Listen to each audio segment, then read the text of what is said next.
नमस्कार रसिक हो. शब्दगाथाच्या या विचारमंचावर तुमचं मनपूर्वक स्वागत. आपण आपल्या चॅनलवर नेहमीच जगावेगळ्या पुस्तकांचा धांडोळा घेत असतो. कधी आपण विज्ञानावर बोलतो तर कधी इतिहासावर. पण आजचा दिवस आपल्यासाठी खूप खास आहे.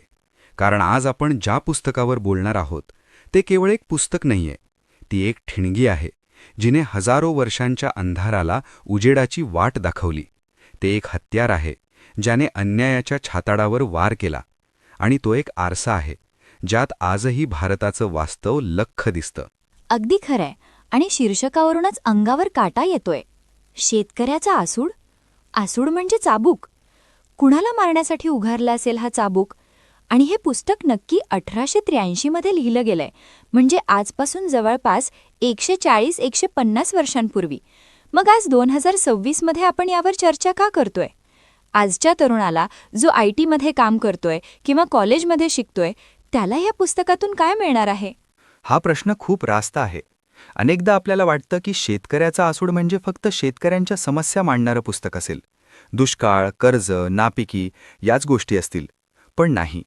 हे पुस्तक वाचताना माझ्या लक्षात आलं की महात्मा ज्योतिराव फुलेंनी यात फक्त शेतीचं अर्थशास्त्र नाही मांडलं, तर त्यांनी भारतीय समाजव्यवस्थेचं ऑपरेशन केलं आहे. आजच्या तरुणाने हे पुस्तक का वाचावं? कारण आजही आपण बघतोय की एकीकडे बुलेट ट्रेनच्या गप्पा सुरू आहेत आणि दुसरीकडे शेतकरी आत्महत्या करतोय. एकीकडे 5G आलाय आणि दुसरीकडे जातीच्या नावावर दंगली होत आहेत. हा जो विरोधाभास आहे ना, त्याचं मूळ समजून घ्यायचं असेल तर आपल्याला फुलेंच्या विचारांकडे जावंच लागेल. बरोबर. म्हणजे आजच्या समस्यांची मुळं इतिहासात दडलेली आहेत. पण मला सांग, हे पुस्तक लिहिण्यामागची त्यांची मुख्य प्रेरणा काय होती? म्हणजे 1883च्या काळात नक्की काय घडत होतं? 1883चा काळ म्हणजे ब्रिटिश राजवटीचा सुवर्ण काळ मानला जायचा. इंग्रज आले, रेल्वे आली, पोस्ट आलं, शिक्षण आलं, असं चित्र निर्माण केलं गेलं होतं. पुण्यात आणि मुंबईत सुधारकांचे गट होते जे म्हणत होते की इंग्रजी राज्य हे देवाघरची देणगी आहे. पण महात्मा फुलेंची नजर वेगळी होती. ते पुण्याच्या सदाशिव पेठेतल्या चर्चेत अडकले नाहीत. ते थेट खेड्यापाड्यात गेले. त्यांनी बघितलं की इंग्रज आल्यामुळे शहरातल्या मुठभर लोकांचं भलं झालंय, पण गावाकडचा माझा जो शेतकरी राजा आहे, जो कुणबी आहे, त्याची अवस्था तर पेशवाईपेक्षाही वाईट झालीय. त्याचं शरीर तर वाळलंय, अंगावर कपडा नाही आणि डोक्यात विचारांचा अंधार आहे. त्या शेतकऱ्याची बाजू मांडण्यासाठी, सरकारला जाब विचारण्यासाठी आणि त्याहीपेक्षा महत्त्वाचं म्हणजे स्वतः शेतकऱ्याला जागं करण्यासाठी त्यांनी हे पुस्तक लिहिलं. त्यांनी प्रस्तावनेतच लिहिलंय, विद्येविणा मती गेली. हो, हा श्लोक तर महाराष्ट्रातल्या प्रत्येक लहान मुलाला माहीत आहे. विद्येविणा मती गेली, मतीविणा नीती गेली, नीतीविणा गती गेली, गतीविणा वित्त गेले, वित्ताविणा शूद्र खचले, इतके अनर्थ एका अविद्येने केले. पण खरं सांगू, आपण याचा फक्त पाठांतर करतो. शाळेत परीक्षेत मार्क मिळवण्यासाठी हे पाठ केलं होतं. पण याचा खरा अर्थ, याच्या प्रत्येक शब्दामागची वेदना आणि लॉजिक मला वाटतं आपण कधीच समजून घेतलं नाही. तू आज या श्लोकाचं पोस्टमॉर्टम करून सांगशील का? नक्कीच. हा श्लोक म्हणजे या संपूर्ण पुस्तकाचा सार आहे. चल आपण एक एक शब्द उलगडूया. पहिली ओळ काय आहे? विद्येविणा मती गेली. इथे विद्या म्हणजे काय? फक्त लिहिता वाचता येणे? नाही.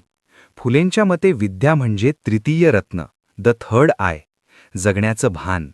जेव्हा एका मोठ्या जनसमुदायाला, ज्याला फुले शूद्र अतिशूद्र म्हणतात, हजारो वर्ष शिक्षणापासून दूर ठेवलं गेलं, तेव्हा काय झालं? त्यांची मती गेली. मती म्हणजे बुद्धी, विचार करण्याची क्षमता. जेव्हा तुम्ही एखाद्याला शिक्षण देत नाही तेव्हा त्याची विचार करण्याची शक्ती संपते. त्याला काय बरोबर आणि काय चूक हे कळत नाही. तो फक्त एक यंत्र बनतो. सांगितलेले काम करणे आणि गप्प राहणे एवढंच त्याला कळतं. म्हणजे मती जाणे म्हणजे स्वतःचा मेंदू वापरणं बंद होणे. हे खूप भयानक आहे. हो. आणि जेव्हा माणसाचा मेंदू काम करणं थांबवतो तेव्हा पुढची पायरी येते, मतीविणा नीती गेली. आता इथे नीती म्हणजे काय? अनेकदा लोक याचा अर्थ नैतिकता असा घेतात. पण संदर्भाने बघितलं तर इथे नीतीचा अर्थ धोरण किंवा वागण्याची पद्धत असा होतो. बघ, एक साधं उदाहरण देतो. समजा एक शेतकरी आहे. तो अशिक्षित आहे, म्हणजे विद्या नाही. त्यामुळे त्याला बाजारात काय भाव चालू आहे हे कळत नाही, म्हणजे मती नाही. आता तो आपला माल घेऊन व्यापाऱ्याकडे जातो. व्यापारी त्याला म्हणतो, अरे, आज बाजरीचा भाव पडलाय, मी तुला अर्ध्या किमतीत घेतो. आता इथे शेतकऱ्याकडे नीती नाहीये, म्हणजे त्याला व्यापाऱ्याशी कसं वागायचं, नेगोशिएट कसं करायचं, त्याला कसं उत्तर द्यायचं हे कळत नाही. त्याला वाटतं व्यापारी बरोबर बोलतोय, तो आपला माल स्वस्तात विकून टाकतो. हे कशामुळे झालं? नीती नसल्यामुळे. अरे बाप रे, हे उदाहरण एकदम डोक्यात फिट बसलं. म्हणजे शिक्षण नसल्यामुळे व्यवहाराचं ज्ञान राहत नाही आणि व्यवहाराचं ज्ञान नसल्यामुळे माणूस फसवला जातो. अगदी बरोबर. आणि जेव्हा माणूस म्हणजे धार्मिक भीती आणि सरकारी कायदा या दोन्ही बाजूने त्याला लुटलं जात होतं. मला वाटतं या दुहेरी कात्रीबद्दल आपण सविस्तर बोललंच पाहिजे. कारण आजही आपण बघतोय की अंधश्रद्धा आणि भ्रष्टाचार या दोन गोष्टींनी सामान्य माणसाचं कंबरडं मोडलं आहे. पुढच्या भागात आपण यावर डिटेलमध्ये बोलूया का? नक्कीच. कारण शेतकऱ्याचा असूड समजून घ्यायचा असेल तर या शोषणाची पद्धत म्हणजेच मोडस ऑपरँडी समजून घेणं खूप गरजेचं आहे. पुढच्या भागात आपण बघणार आहोत की 1. धार्मिक विधींच्या नावाखाली शेतकऱ्याच्या खिशाला कात्री कशी लावली जात होती. 2. ब्रिटिश सरकारचे कुलकर्णी आणि मामलेदार अडाणी शेतकऱ्याला कायद्याच्या जाळ्यात कसं फसवायचे. आणि 3. फुलेंनी जंगल कायद्यावर काय टीका केली होती. वाह, मला आत्तापासूनच उत्सुकता लागली आहे. कारण हे मुद्दे आजही आपल्याला आपल्या तहसील ऑफिसमध्ये किंवा गावागावात दिसतात. रसिकहो, आजच्या या पहिल्या भागात आपण शिक्षणाचं महत्त्व आणि अविद्येचा अनर्थ समजून घेतला. तुम्हाला आजचा हा भाग कसा वाटला आणि विद्येविना मती गेली या श्लोकाचा हा अर्थ तुम्हाला आधी माहीत होता का, हे आम्हाला कमेंट्समध्ये नक्की सांगा. मित्रांनो, हे पुस्तक वाचणं म्हणजे डोळ्यात अंजन घालण्यासारखं आहे. जर तुम्हाला वाटत असेल की तुमच्या मुलांनी किंवा मित्रांनी हे विचार ऐकले पाहिजेत तर हा पॉडकास्ट नक्की शेअर करा. भेटूया लवकरच भाग 2 मध्ये, जिथे आपण उलगडणार आहोत शेतकऱ्याच्या शोषणाचं षडयंत्र. तोपर्यंत वाचत रहा, विचार करत रहा. जय हिंद, जय महाराष्ट्र. शेतकऱ्याचा असूड भाग 2.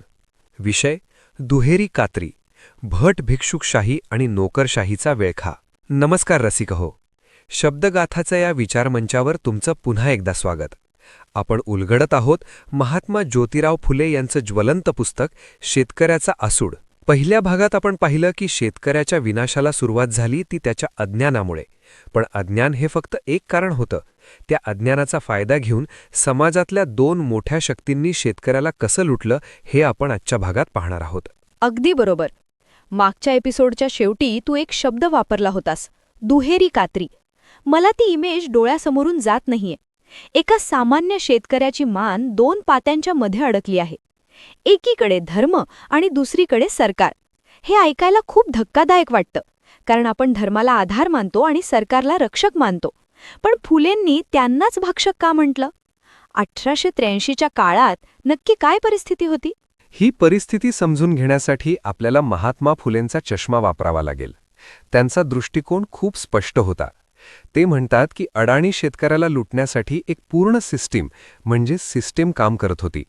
ही लूट काही अशीच घडत नव्हती, तर ती अत्यंत पद्धतशीर होती. आज आपण या कात्रीचं पहिलं पातं बघूया, ते म्हणजे धार्मिक शोषण. फुलेंनी या पुस्तकात एक भारी शब्द वापरला आहे, भट भिक्षुकशाही. त्यांचं म्हणणं होतं की शेतकऱ्याच्या मनात पापाची भीती आणि देवाची भीती घालून त्याला मानसिक गुलाम बनवलं गेलं होतं. पण भीती घालून पैसे कसे काय कमवता येतात? म्हणजे शेतकरी कष्टाचा पैसा असाच देऊन टाकेत असेल का? इथेच तर सायकोलॉजी येते बघ. शेतकरी कोणावर अवलंबून असतो? निसर्गावर. पाऊस पडला तर पिकतं, नाहीतर दुष्काळ. त्याचं आयुष्य खूप अनिश्चित असतं. जेव्हा माणूस अनिश्चित असतो तेव्हा तो घाबरलेला असतो, आणि घाबरलेल्या माणसाला लुटणं जगात सर्वात सोपं असतं. फुलेंनी या पुस्तकात शेतकऱ्याच्या आयुष्याचा प्रवास मांडला आहे. ते दाखवून देतात की जन्मापासून ते मरणापर्यंत आणि मेल्यानंतरही शेतकऱ्याची सुटका नव्हती. एक कल्पनाचित्र बघ. शेतकऱ्याच्या घरी बाळ जन्माला येतं, आनंदाचा क्षण आहे. पण तिथे लगेच भटजी येतात आणि म्हणतात, अरे याची रास बरोबर नाहीये, ग्रहांची दशा वाईट आहे, शांती करावी लागेल, नाहीतर बाळाच्या जीवाला धोका आहे. आता मला सांग, कोणता बाप आपल्या मुलाच्या जीवाला धोका पत्करेल? कोणीच नाही. तो कर्ज काढेल पण ती पूजा करेलच. बरोबर. तिथे पहिला हप्ता गेला. मग मूल मोठं होतं, त्याचं लग्न ठरतं. तिथे मुहूर्त बघायला पैसे, पत्रिका जुळवायला पैसे. लग्नात तर अक्षदांपासून ते मंगलाष्टकांपर्यंत प्रत्येक स्टेपला दक्षिणा द्यावी लागते. फुले म्हणतात, हा भटजी लग्नात संस्कृतमध्ये श्लोक म्हणतो ज्याचा अर्थ ना नवरदेवाला कळतो ना बापाला कळतो. पण तरीही ते पैसे देतात. का? कारण त्यांना वाटतं की मंत्र नाही म्हटले तर लग्नच लागणार नाही. फुले विचारतात की जगातल्या इतर देशात, अमेरिकेत, इंग्लंडमध्ये लग्नाला भटजी लागत नाही, तरीही त्यांची मुलं सुखानं संसार करतात. मग आपल्याच शेतकऱ्याला या मध्यस्थाची गरज का? हा विचार करण्यासारखा मुद्दा आहे. म्हणजे लग्न हे दोन जीवांचं मिलन आहे. तिथे देवाला आणि माणसाला जोडणाऱ्या दलालाची काय गरज? हाच फुलेंचा रोख होता ना? अगदी अचूक. त्यांना हा धार्मिक दलालीचा प्रकार मान्य नव्हता. आणि या शोषणाची सीमा तर तेव्हा ओलांडली जाते जेव्हा घरात कोणीतरी वारतं. माणूस मेल्यावर दुःख असतं, पण तिथेही हे लोक येतात आणि म्हणतात की श्राद्ध करा, कावळ्याला पिंड द्या, दानधर्म करा, तरच आत्म्याला शांती मिळेल. फुले अत्यंत संतापाने लिहितात की अरे, तो म्हातारा जिवंत असताना तुम्ही त्याला औषधाला पैसे दिले नाहीत, त्याला पोटभर खायला दिलं नाही, आणि आता तो मेल्यावर त्याच्या नावाने जेवणावळी कसल्या घालताय? आणि ते जेवण जेवतंय कोण? तर हेच भटजी. त्यांनी याला मृत्यूचा बाजार म्हटलं आहे. खरंच, हे ऐकताना डोळे उघडल्यासारखं वाटतंय. आपण आज फक्त शेतकरी आत्महत्या हा शब्द ऐकतो, पण त्याची बीजं 140 वर्षांपूर्वी या धोरणांमध्ये पेरली गेली होती. त्याची जमीन गेली, त्याचं जंगल गेलं, त्याचा पैसा भटजींनी लुटला आणि उरला-सुरला अधिकाऱ्यांनी खाल्ला. अशा माणसाने जगावंच कसं? हे सगळं ऐकून मला फुलेंबद्दलचा आदर अजून वाढलाय. त्यांनी फक्त समस्या मांडल्या नाहीत, तर त्यामागील अर्थकारण आणि राजकारण दोन्ही मांडलं. पण समीर, मला एक शंका येते. फुले ब्रिटिश प्रशासनावर इतकी टीका करत होते, तरीही ते कधी-कधी असं का म्हणायचे की इंग्रजी राज्य हे बरं आहे? हे कॉन्ट्रडिक्शन नाही का? हसून, हा प्रश्न अनेक अभ्यासकांना आणि वाचकांना पडतो, पण यात विरोधाभास नाही, तर त्यात एक स्ट्रॅटेजी होती. फुलेंना माहीत होतं की पेशवाईमध्ये किंवा जुन्या राजवटीत मनुस्मृतीचा कायदा होता. तिथे शूद्रांना आणि शेतकऱ्यांना तक्रार करायचा सुद्धा अधिकार नव्हता. शिक्षण घेणं तर दूरच, पण ऐकणं सुद्धा गुन्हा होता. इंग्रज आल्यामुळे कमीत कमी एक गोष्ट झाली, कायद्याचं राज्य आलं. भलेही त्या कायद्याची अंमलबजावणी वाईट होती, पण कमीत कमी कागदावर तरी लिहिलं होतं की सगळे माणसं समान आहेत. फुलेंचा भरवसा त्या कागदावर होता, त्या तत्वावर होता. त्यांना वाटायचं की जर आपण राणी व्हिक्टोरियापर्यंत किंवा ब्रिटिश संसदेपर्यंत आपला आवाज पोहोचवला तर ते नक्कीच न्याय देतील. कारण त्यांना वाटायचं की इथले स्थानिक अधिकारी म्हणजे भट आणि कुलकर्णी इंग्रज सरकारला फसवतायत. म्हणून ते म्हणतात की इंग्रज हे वाघ आहेत, पण त्यांना इथल्या लांडग्यांनी घेरलं आहे. त्यांचं इंग्रजांवर प्रेम नव्हतं, तर त्यांचं आधुनिक मूल्यांवर, जसे की स्वातंत्र्य, समता आणि शिक्षण, यावर प्रेम होतं. आता समजलं. म्हणजे त्यांचा लढा हा कोण्या एका व्यक्तीविरुद्ध नव्हता, तर त्या शोषक व्यवस्थेविरुद्ध होता. मग ती व्यवस्था कोणीही चालवो. समीर, आजच्या भागात आपण जे बघितलं, धार्मिक लूट आणि प्रशासकीय भ्रष्टाचार, हे आजही वेगवेगळ्या रूपात आपल्या समाजात आहे. आजही लोक बुवाबाजीच्या नादाला लागून पैसे गमावतात आणि आजही RTO ऑफिसमध्ये एजंटशिवाय काम होत नाही. म्हणजे 140 वर्षात आपण टेक्नॉलॉजीमध्ये पुढे गेलो, पण मानसिकतेत आपण तिथेच आहोत का? दुर्दैवाने हो. आणि म्हणूनच शेतकऱ्याचं आसूड हे पुस्तक आजही जुनं वाटत नाही. पण ज्योतिराव फक्त रडत बसणारे नेते नव्हते, ते क्रांती सूर्य होते. त्यांना फक्त अंधार दाखवायचा नव्हता, तर त्यांना उजेडही दाखवायचा होता. शेतकरी या कात्रीतून बाहेर कसा पडेल, त्याला पाणी कसं मिळेल, त्याची मुलं कशी शिकतील आणि त्याला त्याचा हरवलेला सन्मान कसा मिळेल, यावर त्यांनी या पुस्तकाच्या शेवटी काही जबरदस्त उपाय सांगितले आहेत. ते उपाय इतके विजनरी आहेत की आजही आपल्या सरकारला ते पूर्ण करता आलेले नाहीत. त्यांनी धरणांबद्दल काय सांगितलं, लष्करातील भरतीबद्दल काय सांगितलं, हे आपण बघणार आहोत आपल्या तिसऱ्या आणि अंतिम भागात. नक्कीच. मला वाटतं तो भाग सर्वात महत्त्वाचा असेल, कारण तिथे आपल्याला भविष्याचा रस्ता मिळणार आहे. रसिकहो, शेतकऱ्याचा आसूडचा हा दुसरा भाग तुम्हाला कसा वाटला? फुलेंनी जी दुहेरी कात्री सांगितली त्याबद्दल तुमचे काय अनुभव आहेत? आजही तुम्हाला असं शोषण आजूबाजूला दिसतं का? हे आम्हाला कमेंट्समध्ये नक्की सांगा. आणि हो, हे विचार जास्तीत जास्त लोकांपर्यंत पोहोचवा, कारण सत्य समजल्याशिवाय बदल घडत नाही. पुढच्या भागात आपण भेटूया महात्मा फुलेंच्या स्वप्नातील भारत समजून घेण्यासाठी. तोपर्यंत डोळे उघडे ठेवा आणि वाचत रहा. जय हिंद, जय महाराष्ट्र. शेतकऱ्याचा आसूड भाग 3 अंतिम भाग. विषय उपाय, भविष्याचा वेध आणि महात्मा फुलेंचे स्वप्न. नमस्कार रसिकहो, शब्दगाथाच्या या ज्ञानयज्ञात तुमचं पुन्हा एकदा स्वागत. आपण चर्चा करत आहोत महात्मा ज्योतिराव फुलेंच्या शेतकऱ्याचा आसूड या कालताईत पुस्तकावर. पहिल्या 2 भागात आपण पाहिलं की शेतकऱ्याची अवस्था अविद्येमुळे आणि धार्मिक प्रशासकीय शोषणामुळे कशी बिकट झाली होती. आपण समस्यांच्या मुळाशी गेलो, पण ज्योतिराव हे फक्त रडगाणे गाणारे विचारवंत नव्हते, ते एक रचनात्मक निर्माते होते. आजच्या अंतिम भागात आपण बघणार आहोत की 140 वर्षांपूर्वी त्यांनी या समस्यांवर नक्की काय उपाय सुचवले होते आणि ते उपाय आजही आपल्याला का लागू पडतात. अगदी बरोबर. मागचे 2 भाग ऐकल्यानंतर माझ्या मनात खूप अस्वस्थता होती. प्रश्न पडला होता की एवढं सगळं भयानक घडत असताना मार्ग काय? तुम्ही म्हणाला होतात की फुलेंनी 1883 मध्येच पाणी, शिक्षण आणि शेतीवर काही उपाय सांगितले होते.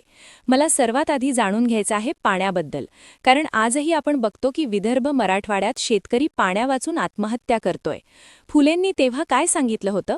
पाण्याबद्दलचं फुलेंचं विजन हे आजच्या इंजिनियर्सना सुद्धा लाजवेल असं होतं. तेव्हा ब्रिटिश सरकार काय करायचं? ते फक्त शहरांना पाणी पुरवण्यासाठी योजना आखायचे. फुलेंनी सरकारला खडा सवाल विचारला की आमच्या घामाच्या पैशातून तुम्ही अधिकारी लोकांसाठी बागा फुलवता, करंजे उडवता, पण ज्याच्या शेतातून हे धान्य येतं त्याच्या शेताला पाणी का नाही? त्यांनी सरकारला धरणं बांधण्याचा सल्ला दिला.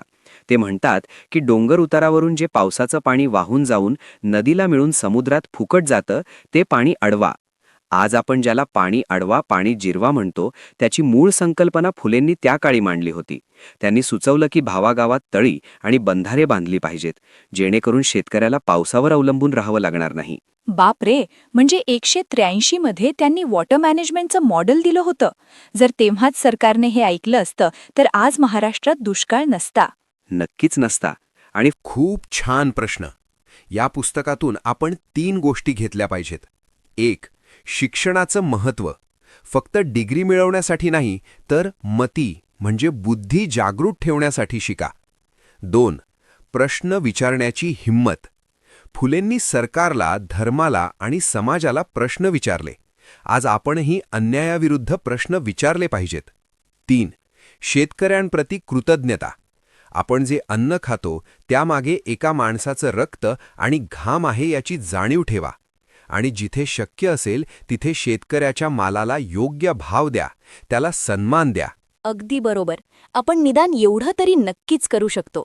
शेतकऱ्याचा असूड हा फक्त एक ऐतिहासिक दस्तऐवज नाही, तर ती वर्तमानाची गरज आहे. समीर, ही सिरीज खरंच डोळे उघडणारी होती. महात्मा फुल्यांचे हे विचार आपल्या श्रोत्यांपर्यंत पोहोचवल्याबद्दल खूप आभार. आभार माझे नाही, तर त्या क्रांतीसूर्याचे मानले पाहिजेत. रसिक हो, शब्दगाथाची ही 3 भागांची मालिका तुम्हाला कशी वाटली? महात्मा फुलेंचे हे विचार तुम्हाला आजच्या काळात कसे लागू होतात असं वाटतं? हे आम्हाला कॉमेंट्समध्ये नक्की सांगा.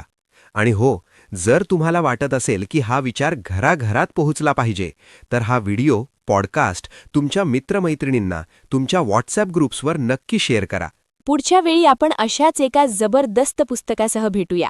पण जाता जाता एकच सांगेन, वाचाल तरच वाचाल आणि विचार कराल तरच टिकाल. धन्यवाद. जय ज्योती, जय क्रांती.